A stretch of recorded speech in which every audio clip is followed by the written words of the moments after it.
बिस्मिल्लाहिर्रहमानिर्रहीम। मेरा नाम डॉक्टर हिदायत बंगश है और आप मेरा यूट्यूब चैनल देख रहे हैं। आज बात करते हैं रशिया के वर्क परमिट या वर्क वीज़ा के हवाले से। तो रशिया के वर्क परमिट की कॉस्ट क्या है और इसके अलावा इसकी सैलरी कितनी होगी, आपके जॉब कौन से अवेलेबल है, सारे डिटेल मैं इस वीडियो में शेयर करूंगा।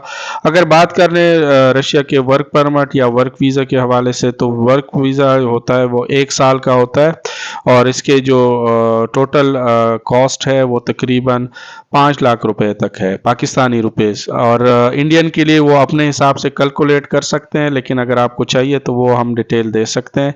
इसके अलावा अगर बात कर लें वहाँ पे जॉब्स जो अवेलेबल हैं, जॉब्स टेलर के हैं, हेल्पर्स के हैं और इसके अलावा वेल्डर्स के हैं। तो ये 3 किस्म के जॉब्स में आपकी जॉब हो सकती है।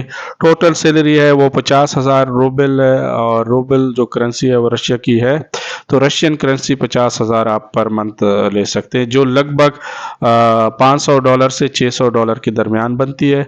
इसके अलावा कंपनी आपको फूड नहीं देते, फूड आपने खुद करना है। इसके अलावा अकोमोडेशन, ट्रांसपोर्टेशन, मेडिकल इंश्योरेंस वो आपको कंपनी देती है और हर साल ये रिन्यूएबल भी हो सकता है। अगर आप कंपनी से बात करके तो इसको एक्सटेंड भी कर सकते हैं। और टोटल कॉस्ट यही है, लेकिन इस कॉस्ट में 5 लाख में क्या करना होता है, आपने पहले 1 लाख रुपए देना होता है, तो उसके बाद आपके डॉक्यूमेंट्स प्रोसेस होंगे। जब मिनिस्ट्री से वर्क परमिट निकल आएगा उसके बाद 1 लाख आपने और देना है, फिर आपको वो वर्क परमिट मिल जाएगा।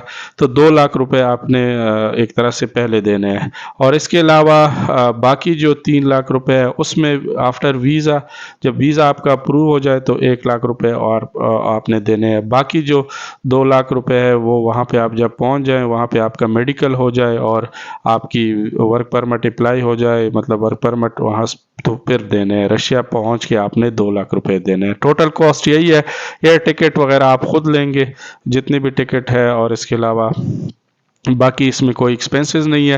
लेकिन प्रोसेस यही होगा कि आपके पासपोर्ट और पुलिस कैरेक्टर सर्टिफिकेट, ये 2 चीज़ें चाहिए और ये दोनों नोटराइज्ड होनी चाहिए, मतलब अटेस्टेड होनी चाहिए मिनिस्ट्री ऑफ फॉरेन अफेयर से और रशियन एम्बेसी से। उसके बाद आप प्रोसेस स्टार्ट करेंगे। तो अब अगर फॉर एग्जांपल अभी करते हैं तो आप 10 दिसंबर तक ये डॉक्यूमेंट जमा कर सकते हैं। आप मिनिस्ट्री और उनसे रशियन एम्बेसी से डॉक्यूमेंट अटेस्ट करके ये प्रोसेस स्टार्ट कर सकते हैं।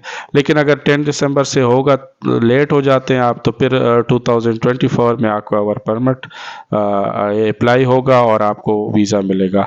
अब अगर करते हैं तो आपको तकरीबन दिसंबर के एंड में या जनवरी के स्टार्ट में वीज़ा मिल जाएगा और उसके बाद आप ट्रेवल कर सकते हैं। लेकिन अगर आप लेट हो जाते हैं तो फिर भी आप कर सकते हैं अप्लाई नेक्स्ट ईयर के लिए। और इसमें ये है, एक चीज़ याद रखें कि वहाँ पे आप जब वर्क परमिट लेते हैं तो ये उन लोगों के लिए जो जेन्युइन वर्कर है, उनके पास टेलर की स्किल्स हैं या हेल्पर के तौर पर जाना चाहते हैं या फिर वो एज अ वेल्डर उनकी एक्सपीरियंस है, तो ये जा सकते हैं। और वहाँ पे ये याद रखें, वहाँ के रूल्स काफ़ी स्ट्रिक्ट हैं, तो आप ये नहीं कर सकते, वहाँ के कानून को भी फॉलो करना होता है। और इसके अलावा आप वहाँ पे अगर इलीगल एक्टिविटी में पकड़े गए या आप कहीं भी आप कोशिश करते हैं कि मैं इधर से निकलने चाह रहा हूँ, तो अगर उन्होंने पकड़ लिया तो फिर आपको कंपनी की तरफ से भी आप पे केस होगा। तो ये याद रखें कि ये उन लोगों के लिए नहीं है जो जेन्युइन ट्रेवलर है, जेन्युइन वर्क परमिट जो वर्क पे जाना चाहते हैं, उन लोगों के लिए। तो उन लोगों के लिए नहीं है कि वो सोच रहे हैं कि फिर मैं आगे चले जाऊंगा, क्योंकि इसमें अगर आप पकड़े गए और पकड़े जाते हैं, क्योंकि ये इतने आसान नहीं होते, लोग आपको शायद गलत इन्फॉर्मेशन दे कि बॉर्डर आसान होते हैं, तो वो अगर पकड़े गए या किसी को उन्होंने वो किया एक दफ़ा, तो वो फिर आप जेल जाएंगे और उस पर आपको केस भी भुगतेंगे। तो ये चीज़ याद रखें कि ये उन लोगों के लिए है जो जेन्युइन हो। और दूसरी बात है कि उनको पाकिस्तान में भी एग्रीमेंट करना पड़ेगा कि हम वहाँ पे वर्क के लिए जा रहे हैं। अगर कोई इधर उधर होगा तो आप पे पाकिस्तान में भी लीगल कार्रवाई हो सकती है। तो ये दोनों चीज़ें जहन में याद रखें, उसके बाद ही डिसाइड कर लें। अगर आपने जाना है तो आप मुझसे रब्ता कर सकते हैं। इसके अलावा भी कोई इन्फॉर्मेशन चाहिए तो आप मुझे व्हाट्सएप पे रब्ता कर सकते हैं। Thank you. अल्लाह हाफिज़।